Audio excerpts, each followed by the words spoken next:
سے گزارش ہے کہ 3 مرتبہ صلوات، 1 مرتبہ سورہ الحمد، 3 مرتبہ سورہ توحید کی تلاوت فرما کر مرحوم و مغفور رضا حسین ویر جی ڈاکیا روڈ والا، مرحوم الحاج شبیر علی دوست محمد مقادم اور 1 سورہ فاتحہ تمام مرحومین مومنین و مومنات، مسلمین و مسلمات کی ارواح کو بخش دیں۔ اللہم صلی علی خدایا ان تمام مرحومین کی مغفرت فرما، ان کے درجات کو بلند فرما، ان سب کو شفاعت رسول اور آل رسول نصیب فرما، ہم سب کی دعاؤں کو ان کے حق میں قبول فرما۔ تمام مرحومین کی بلندی درجات کے لیے آواز بلند صلوات۔ اللہم صلی علی اعوذ باللہ من الشیطان اللعین الرجیم، بسم اللہ الرحمن الرحیم۔ الحمدللہ الذی جعلنا من المتمسکین بولایت امیر المومنین علی ابن ابی طالب، والصلاة والسلام علی اشرف الانبیاء والمرسلین، حبیب الہ العالمین بالقاسم محمد، وعلی اہل بیت الطیبین الطاہرین المعصومین المظلومین، لا سیما بقیت اللہ الحجت ابن الحسن صلواتک علیہ وعلی آبائہ، فی هذه الساعة وفی کل ساعة ولیا وحافظا وقائدا وناصرا ودلیلا وعینا حتی تسکنہ ارضک طوعا وتمتعہ فیہا طویلا۔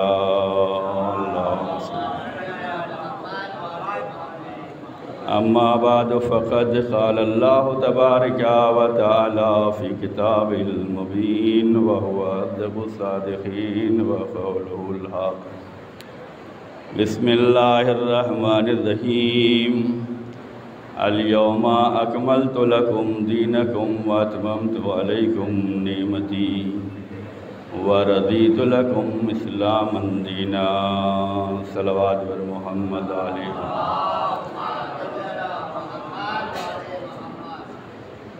بہت ہی مشہور اور معروف آیہ کریمہ ہے جس میں ارشاد رب العزت ہے کہ آج کے دن ہم نے دین کو مکمل کر دیا، نعمتوں کو تمام کر دیا اور ہم راضی ہو گئے۔ آج کا دن، یہ ہفتہ، یہ مہینہ بہت ہی مبارک ہے، اور اسی مبارک ماحول میں ہم سب تعلیمات اہل بیت کو اپناتے ہوئے خدمت دین کو بجا لا رہے ہیں۔ عید غدیر کا منانا یہ وہ کام ہے جو خدمت دین کے لیے ہے۔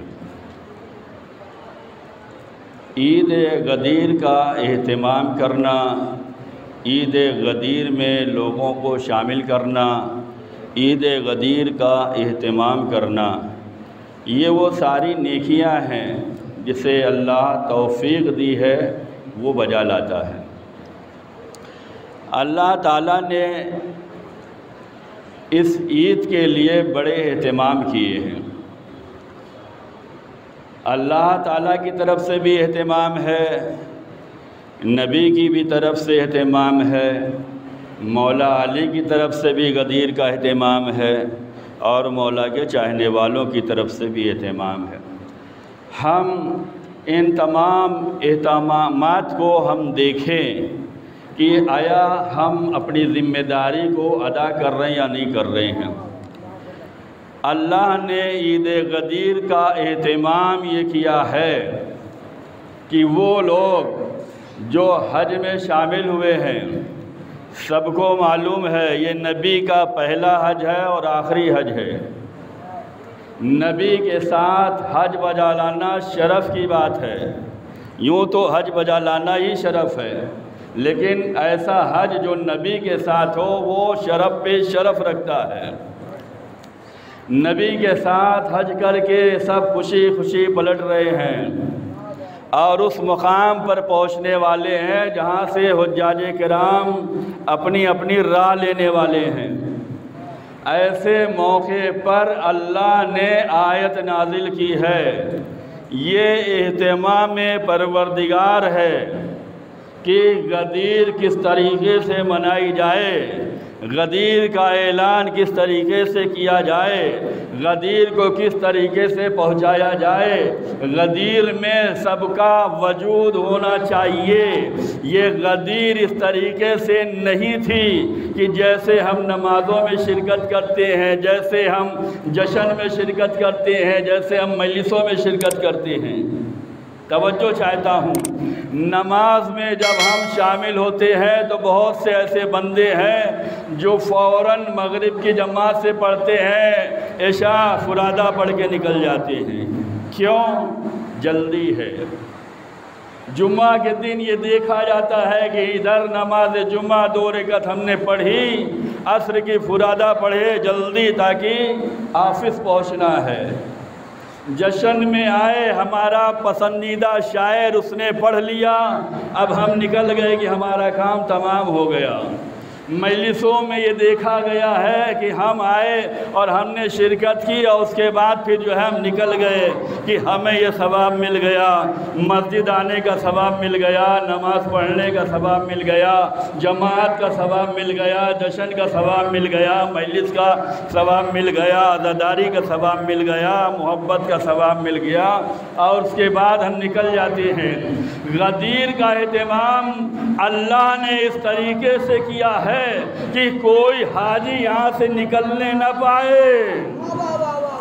کوئی حاجی یہاں سے نکلنے نہ پائے کہ ہمیں تو مدینہ پہنچنا ہے، ہمیں تو یمن کی جانب جانا ہے، ہم جو حج کر چکے اب ہمیں جانے دو۔ کہ نہیں، انہیں غدیر کے مقام پر روکو اور ان کے ناکوں سے جو ہے پالان بھی اتروا لو تاکہ یہ سب مل کے غدیر منائیں،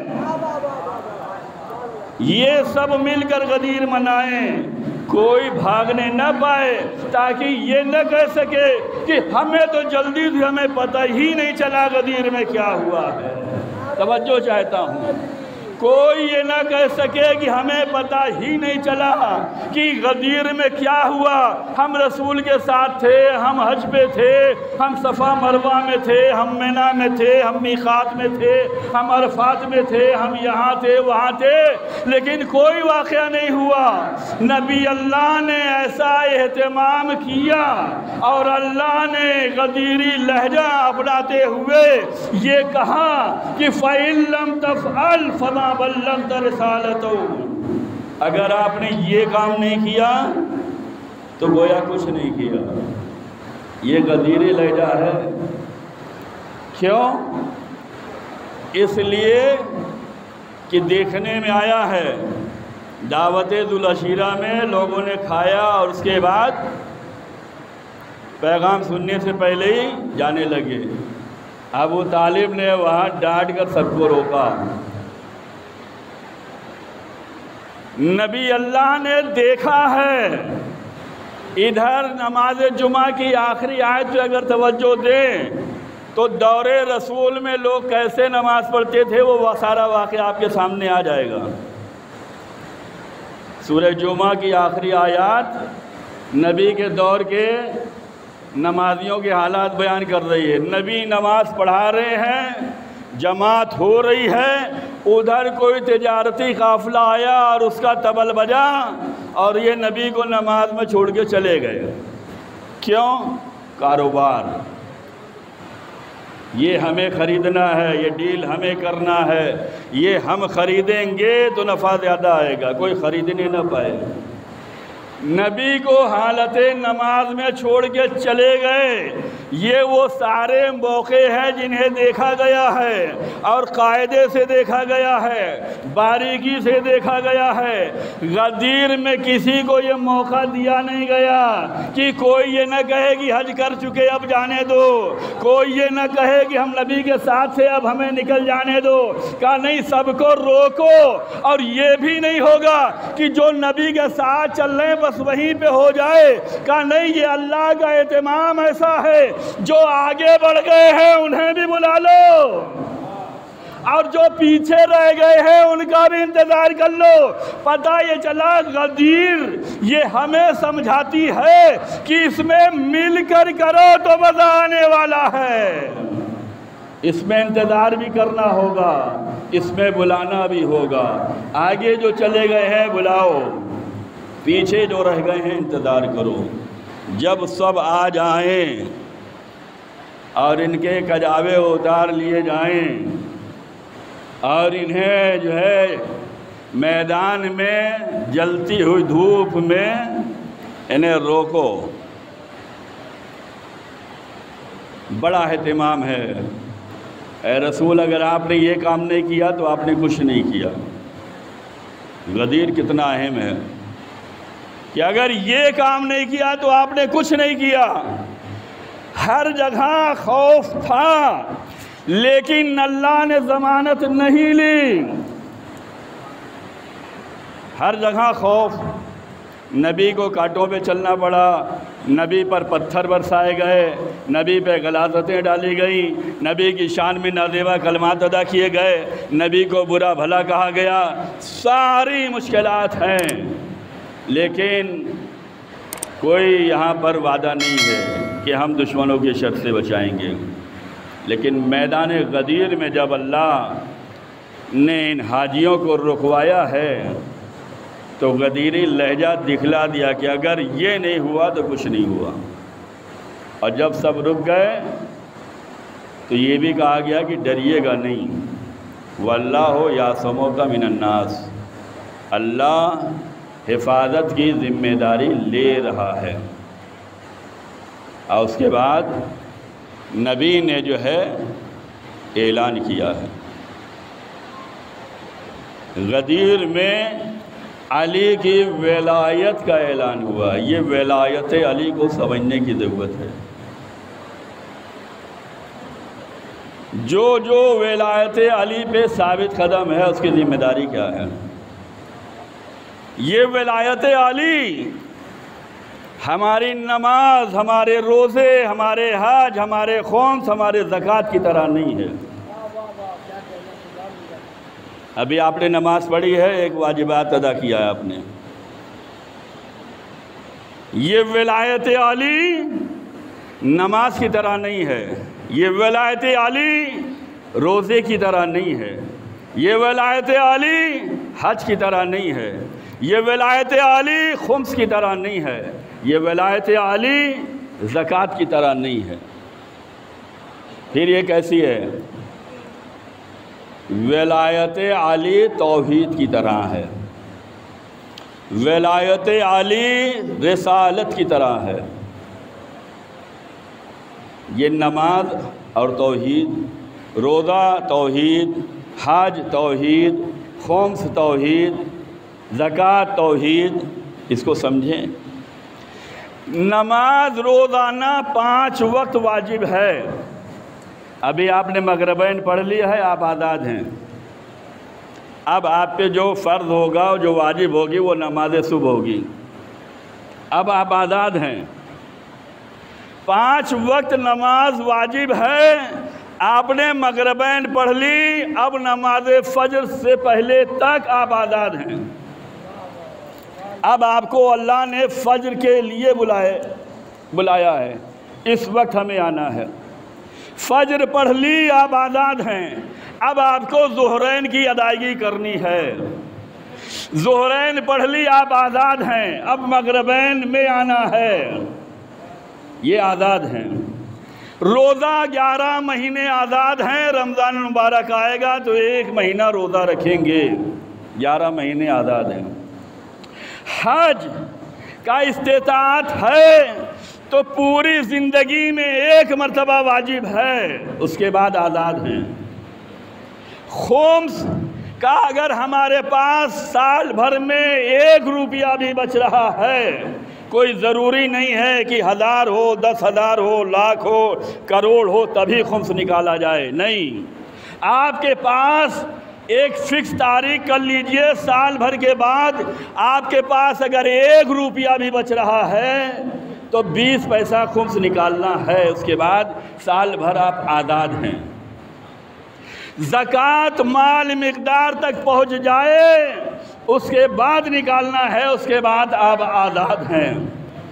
ولایت علی نماز، روزے، حج، زکوٰۃ، خمس و جہاد کی طرح نہیں ہے کہ مسجد میں آئیں تو ولایت علی کا اقرار کریں پھر آزاد۔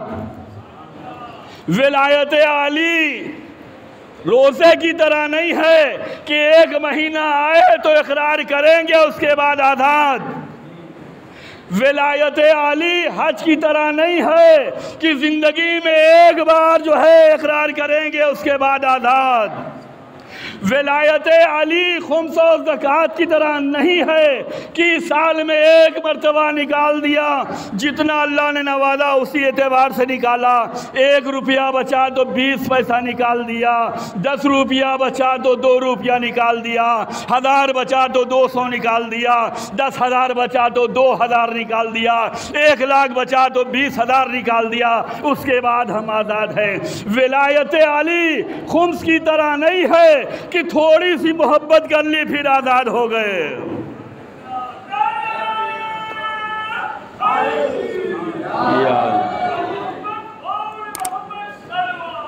اللہم صلی علی محمد۔ تو ولایت علی نماز، روزہ، حج، خمس، زکوٰۃ کی طرح نہیں ہے۔ نماز وطن میں ہے، پوری پڑھ رہے ہیں، سفر پہ جا رہے ہیں قصر کر دے رہے ہیں، آپ کو اجازت مل گئی، 4 کو آپ نے 2 کر دیا، آپ رمضان مبارک کا مہینہ آ گیا، آپ بیمار ہیں، آپ پہ روزہ فرض ہی نہیں ہے۔ تو یہ ولایت جو ہے نماز، روزے، حج اور زکوٰۃ کی طرح نہیں ہے کہ ہم کھڑے ہو کے نہیں پڑھ پا رہے ہیں تو کہا بیٹھ کے پڑھ لو، بیٹھ کے پڑھ رہے ہیں کہا بیٹھ کے پڑھ نہیں سکتے، کہا لیٹ کے پڑھ لو۔ تو اس میں شکلیں بدل جاتی ہیں۔ اجازت ہے، کھڑے ہونے کی طاقت نہیں ہے بیٹھ کے پڑھو، بیٹھنے کی طاقت نہیں ہے لیٹ کر پڑھو، سفر میں ہو تو 2 پڑھو، حضر میں ہو تو پوری پڑھو۔ ولایت اس طریقے کی نہیں ہے، تو پھر ولایت ہے کیسی؟ کہ ولایت جو ہے توحید کی طرح ہے۔ ہم نے اشہد ان لا الہ الا اللہ پڑھا ہے تو اب یہ پوری زندگی نافذ رہے گا۔ مسجد میں رہیں گے تب بھی توحید کا اقرار کریں گے، مسجد سے باہر جائیں گے تب بھی اقرار کریں گے، گھر میں رہیں گے تب بھی توحید پہ ثابت رہیں گے، مارکیٹ میں جائیں گے تب بھی توحید پہ ثابت رہیں گے، کاروبار میں جائیں گے تب بھی توحید پہ ثابت رہیں گے۔ یعنی توحید کا عقیدہ وقتی نہیں ہوتا، یہ فل ٹائم ہوتا ہے، لائف ٹائم ہوتا ہے۔ زندگی کے کسی بھی لمحے میں ایک لمحے کے لیے عقیدہ توحید سے نہیں ہٹ سکتے۔ ہم نے اگر اقرار کیا ہے خدا کی وحدانیت کا تو ہمیں زندگی کے ہر مرحلے پہ ثابت رہنا ہے۔ ایسے ہی ہے عقیدہ رسالت۔ ہم نے اشہد ان محمد رسول اللہ پڑھا ہے، صلی علی محمد وآلہ محمد، یہ ہم نے پڑھا ہے۔ اب اس کا مطلب یہ نہیں ہے کہ مسجد میں ہے تو اقرار کریں گے، باہر جائیں گے تو نہیں، اپنے ملک میں ہے تو کریں گے، دوسرے ملک میں جائیں گے تو نہیں، جہاں ہیں جب تک اللہ نے زندگی دی ہے، وجود دیا ہے، سانس چل رہی ہے، دم ہے، ہر لمحہ اس پہ ثابت رہنا ہے۔ اسی طرح سے ولایت علی ہے۔ ولایت علی عقیدہ توحید کی طرح ہے۔ ولایت علی عقیدہ رسالت کی طرح ہے، یعنی زندگی کے ہر لمحے میں ولایت پہ رہنا ہے۔ ایسا نہ ہو کہ محفل آئے تو ولایتی بن جائیں، اور جب محفل ختم ہو جائے تو پھر ہم سے کیا مطلب ہے۔ یہ ولایت بہت اہم ہے۔ یا ایک ہماری بنائی ہوئی ولایت ہے۔ اللہم صلی علی محمد والی۔ صدا پسند نہیں تو ایسے ملا ہم کو ذرا بھی پسند نہیں، علی لیکن جسے بھی صدا پسند نہیں تو ایسے ملا ہم کو ذرا بھی پسند نہیں۔ علی کو کیوں نہیں دیتے تو صدا مشکل میں، عجیب مریض ہے تجھ کو دوا پسند نہیں، عجیب باوڑا پن کا شکار وائش، شفا بھی چاہے اور کھا کے شفا پسند نہیں۔ یزیدیت کے جانشین جس کے خون میں ہے اسے حسین کا فرش عذاب پسند نہیں۔ ہے حق پرست تو اقرار کر ولایت کا، ادھورا کلمہ اور اجان خدا کو ذرا بھی پسند نہیں۔ یا علی اللہم صلی علی محمد والی۔ تو یہ ولایت علی زندگی کے ہر لمحے میں ہے، ہر جگہ ہے، ہر طرح ہے، اس میں کوئی کمی نہیں ہے۔ علی کی ولایت نماز کی طرح نہیں ہے کہ صبح 2 ہو جائے گی، ظہر میں 4 ہو جائے گی، مغرب میں 3 ہو جائے گی۔ علی کی ولایت روزے کی طرح نہیں ہے کہ سال میں 1 مہینہ ہو جائے گی۔ علی کی ولایت حج کی طرح نہیں ہے کہ مکے میں جا کر ادا ہوگی، ہندوستان میں نہیں ہوگی، پاکستان میں نہیں ہوگی، لنکا میں نہیں ہوگی، افریقہ میں نہیں ہوگی۔ علی کی ولایت حج کی طرح نہیں ہے کہ صرف مکے میں ادائیگی ہو، باقی پوری دنیا ترستی رہے۔ علی کی ولایت یہ ہے کہ ہر جگہ ہوگی، ہر وقت ہوگی اور ہر لمحہ ہوگی۔ اب یہ ولایت علی کا اعلان جو غدیر میں ہوا ہے، اس ولایت علی کو سمجھیں۔ ایک ہماری بنائی ہوئی ولایت ہے، ایک ہماری فکری ولایت ہے، ایک ولایت جو ہم سمجھتے ہیں، اور ایک ولایت وہ ہے جس کا اعلان غدیر میں ہوا ہے۔ ہمیں کس پہ چلنا ہے؟ ہمیں کس پہ چلنا ہے؟ علی کی ولایت کے بارے میں مولا مشکل کشا حضرت علی ابن ابی طالب علیہ السلام نے بیان فرمایا ہے۔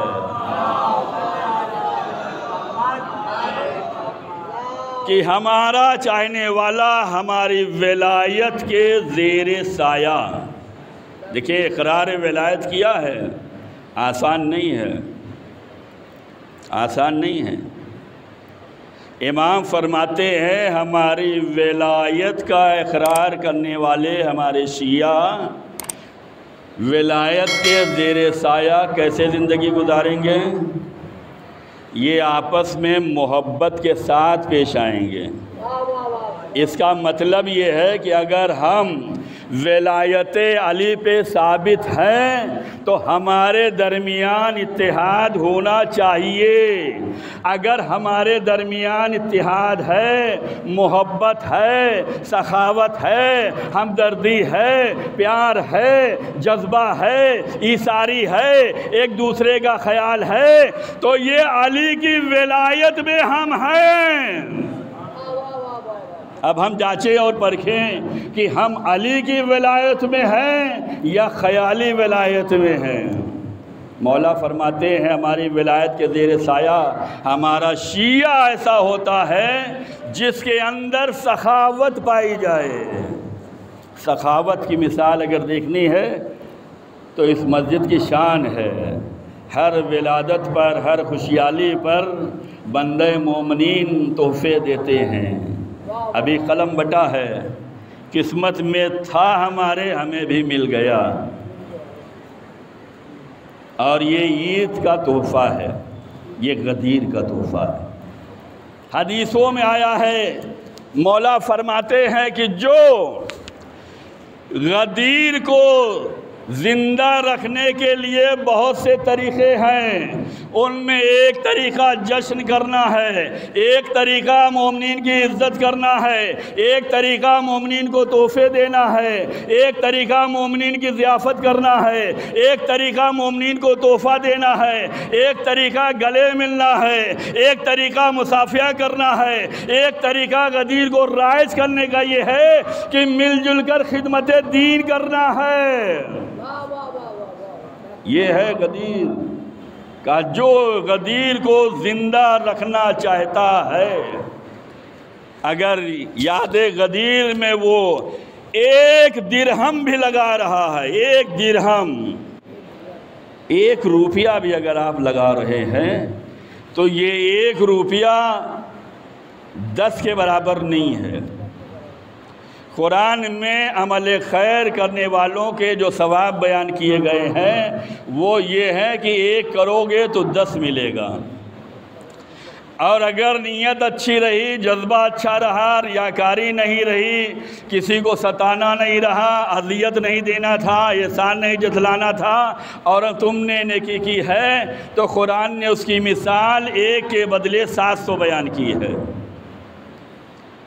تم نے جو نیکی کی ہے، نیکی کرنے کے بعد احسان نہیں جتلاؤ گے، بندہ مومن کو پریشان نہیں کرو گے کہ ہم نہ ہوتے تو تم پریشان ہو جاتے، ہم نہ ہوتے تو تمہاری مدد نہیں ہوتی، ہم نہ ہوتے تو تمہیں یہ نہیں ہوتا، وہ نہ ہوتا۔ یہ اگر ہم نے احسان نہیں جتلایا اور یہ سوچ کے دیا ہے کہ یہ میں بندے مومن کی ہیلپ کر رہا ہوں، خدا کی خوشنودی کے لیے کر رہا ہوں، اہل بیت کی خوشنودی کے لیے کر رہا ہوں، امام وقت کی خوشنودی کے لیے کر رہا ہوں، جناب زہرا کی محبت میں کر رہا ہوں، غدیر کی محبت میں کر رہا ہوں، اس میں جو ہے ریاکاری نہ ہو، اس میں دکھاوا نہ ہو، اس میں احسان کرنا نہ ہو، اس میں اذیت پہنچانا نہ ہو، تو یہ ایک نیکی 700 کے برابر ہو جاتی ہے۔ قرآن نے مثال دی ہے کہ 1 دانہ گیہوں اگر آپ زمین کے حوالے کریں گے تو یہ 1 دانے سے 7 بالیاں نکلیں گی، اور ہر بالی میں 100 دانے ہوں گے۔ یعنی اگر ہم قربتاً اللہ، نیت اچھی ہو، سچی ہو، جذبہ ہو، محبت ہو، انکساری ہو، پیار ہو، کار خیر کرنے کا جذبہ ہو، تو ایک جو ہے وہ 700 بن جاتی ہے۔ لیکن یہی نیکی اگر ہم غدیر کے دن کر رہے ہیں تو 1 روپیہ ہمارا 1 لاکھ کا مقابلہ کرتا ہے۔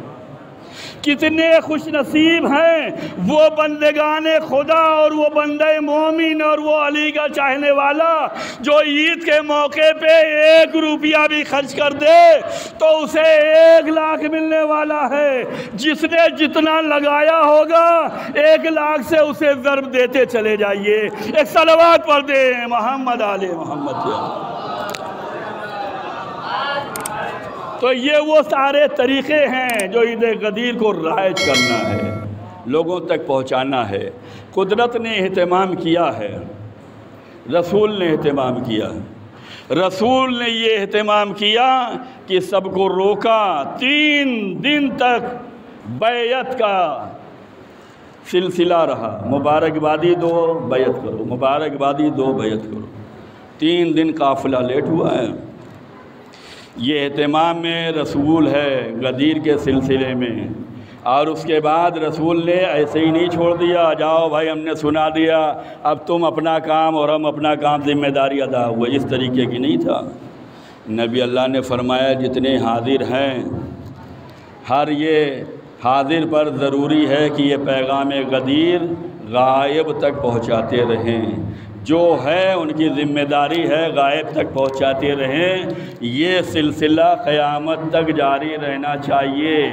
غدیر سے 2 لشکر چلے ہیں، 2 نظریے چلے ہیں۔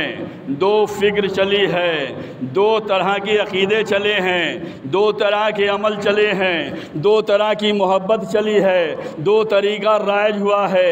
ایک غدیر پہنچانے والا ہے، ایک غدیر چھپانے والا ہے۔ اب ہمیں یہ دیکھنا ہے کہ ہم کس لشکر میں ہیں، غدیر پہنچانے والوں میں ہیں یا غدیر چھپانے والوں میں ہیں، غدیر سمجھنے والوں میں ہیں یا غدیر نہ سمجھنے والوں میں ہیں۔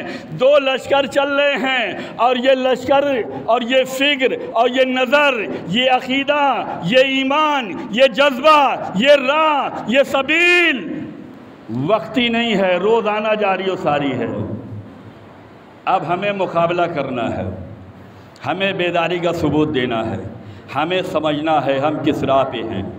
یہ روزانہ جو ہے مقابلہ ہے، ایک وہ جو غدیر کے راہ پہ ہے، ایک جو غدیر پہنچا رہا ہے، غدیر پر عمل کر رہا ہے، غدیر پہنچا رہا ہے۔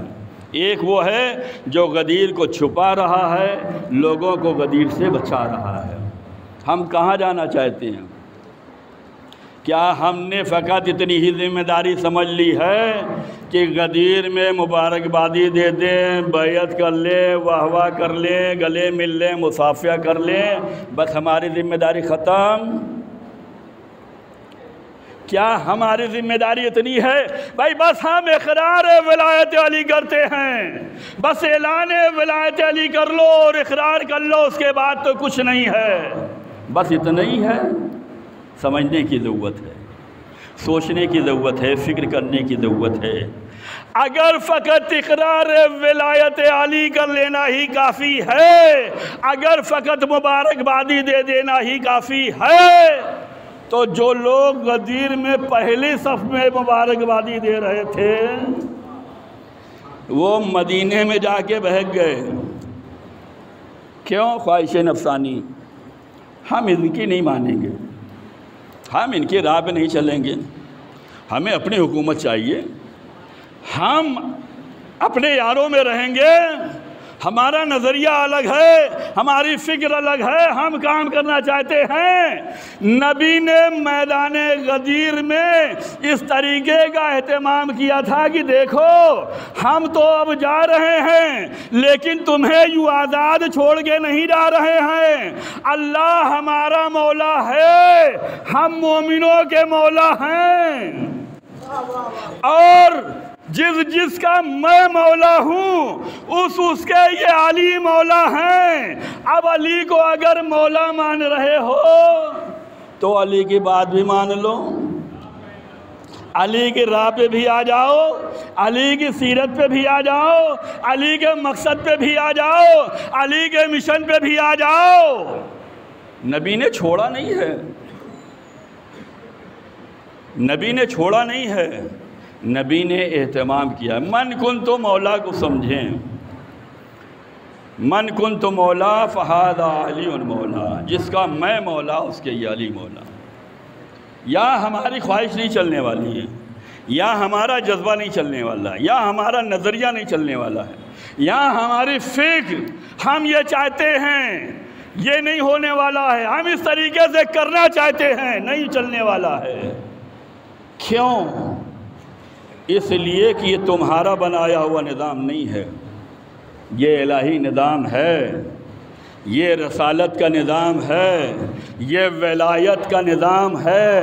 اس نظام میں تمہیں آنا ہوگا، اپنی طرف سے اس نظام کو چلانا نہیں ہوگا، اپنے کو اس نظام میں ڈھالنا ہوگا، تب تو ولایت ہے۔ اور علی کا معاملہ بڑا سنگین ہے۔ علی کو جو مولا ماننا ہے نبی کے بعد فوراً ماننا ہے، تب تو یہ مولائی کام آنے والے ہیں۔ ورنہ یہ سوچو ہم سقیفہ آ گئے اور بنا لیا، ان کو بنا لیا، ان کو بنا لیا، ان کو بنا لیا، اب کوئی نہیں مل رہا ہے تو تھکے ماندے پھر علی کی بارگاہ میں آئیں اور کہیں مولا آپ ہی تو ہیں۔ تو اگر ایسے مولا مان رہے ہو تو یہ تمہارے بنائے ہوئے مولا ہیں، یہ غدیر والے مولا نہیں ہیں، اس لیے کہ غدیر کا مولا وہ ہے کہ نبی کے بعد فاصلہ نہیں چاہیے۔